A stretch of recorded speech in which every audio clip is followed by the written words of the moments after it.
আপনার চুল কি রুক্ষ, নিস্তেজ আর প্রাণহীন দেখাচ্ছে? দামি ট্রিটমেন্ট না করে আজ আমি দেখাবো শ্যাম্পুর সাথে মাত্র একটা জিনিস মিশিয়ে কিভাবে পেতে পারেন ঝলমলে সিল্কি আর সফট চুল। ভিডিওটা শেষ পর্যন্ত দেখুন, কারণ আমি শেষে একটা ছোট টিপসও শেয়ার করব যেটা বেশিরভাগ মানুষই জানেন না। আসসালামু আলাইকুম, hello everyone, welcome back to my channel extra glow.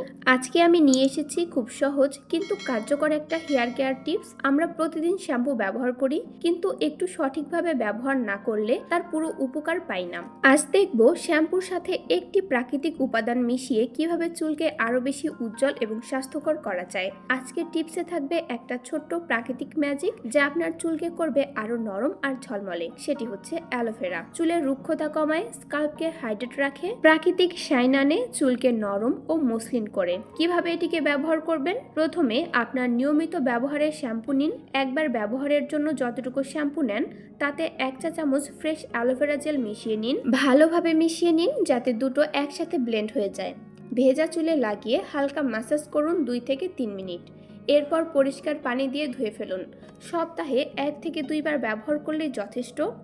যদি চুল খুব বেশি ড্রাই হয় তাহলে ধোয়ার পর হালকা কন্ডিশনার ব্যবহার করুন।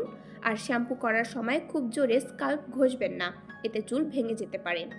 অ্যালোভেরা প্রাকৃতিকভাবে ভিটামিন ও মিনারেল সমৃদ্ধ। এটি স্কাল্পের পিএইচ ব্যালেন্স বজায় রাখতে সাহায্য করে এবং চুলের কিউটিকল মসৃণ করে, যার ফলে আলো পড়লে চুল ঝলমলে দেখায়। যাদের অ্যালোভেরা অ্যালার্জি আছে তারা আগে প্যাচ টেস্ট করে নিন। একসাথে বেশি পরিমাণ মিশিয়ে রেখে দেবেন না, তাজা মিশিয়ে ব্যবহার করাই ভালো। আজকের ভিডিও যদি ভালো লাগে তাহলে লাইক দিন, কমেন্ট করে জানান আপনি কি আগে কখনো শ্যাম্পুর সাথে অ্যালোভেরা মিশিয়ে ব্যবহার করেছেন। আর এ ধরনের আরও সহজ প্রাকৃতিক বিউটি টিপস পেতে চ্যানেলটি সাবস্ক্রাইব করে রাখুন। তো এই ছিল আজকের ভিডিও। ভালো থাকবেন সবাই, আল্লাহ হাফেজ।